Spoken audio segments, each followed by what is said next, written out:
So IVF అనేది మనకి in vitro fertilisation అంటాము, ఐయుఐ అని ఉంటాము, దాన్ని కూడా అది కూడా ఒక ప్రొసీజర్. ఈ రెండు కూడా procedures which makes the patient to get a children అండి. సో ఈ రెండు ప్రొసీజర్స్ వల్లనే కాదు, ఇంకోటి మనం న్యాచురల్గా కూడా కన్సీవ్ అయ్యే ఛాన్సెస్ ఉంటుంది. మెయిన్గా కన్సీవ్ కావాలి అంటే, సంతానం కావాలి అన్నప్పుడు మనం ఫస్ట్ ఆఫ్ ఆల్ ఏంటంటే మెయిన్గా ఏజ్ ఫ్యాక్టర్ ఒకటి రూల్ అవుట్ చేసుకోవాలి. ఏజ్ అనేది both male and female age is much more important అండి. Another thing, body weight is the much important thing, in which body weight అనేది మేల్ అండ్ ఫీమేల్లో కూడా at least మీడియంగా ఉండాలి, మెయింటైన్ చేస్తూ ఉండాలి. And also intake of food అనేది కూడా మెయిన్ రోల్ అండి. And stress is one of the boosting thing which makes the patient and both the couples whether to conceive or whether not to conceive అనేటివి ఇవన్నీ factors ఉంటాయండి.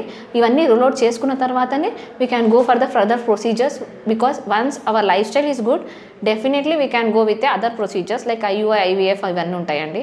Not only that, చాలా చూస్తున్నాం మనం, test tube babies అలాంటివి చాలా వచ్చాయి procedures. So సంతానం లేదు అనేసి మనం దిగులు చెందక్కర్లేదు. Definitely we have other different procedures అండి. బట్ మనం సంతానం కోసం ట్రై చేసేటప్పుడు ఫస్ట్ ఆఫ్ ఆల్ మన లైఫ్ స్టైల్ని కానీ, మన స్ట్రెస్ లెవెల్స్ని కానీ, మన బాడీలో ఉన్న హార్మోన్స్ లెవెల్స్ని కానీ, మన ఫుడ్ని కానీ చాలా కంట్రోల్ చేసుకోవడము ఇంపార్టెంట్ అండి. అండ్ బాడీ వెయిట్ కూడా చాలా ఇంపార్టెంట్ అండి. సో ఇంకా మీకు ఎలాంటి డౌట్స్ ఉన్నా మీరు నాకు కామెంట్ బాక్స్లో యూ క్యాన్ కామెంట్ మీ అండి. Definitely I answer you. Thank you one and all.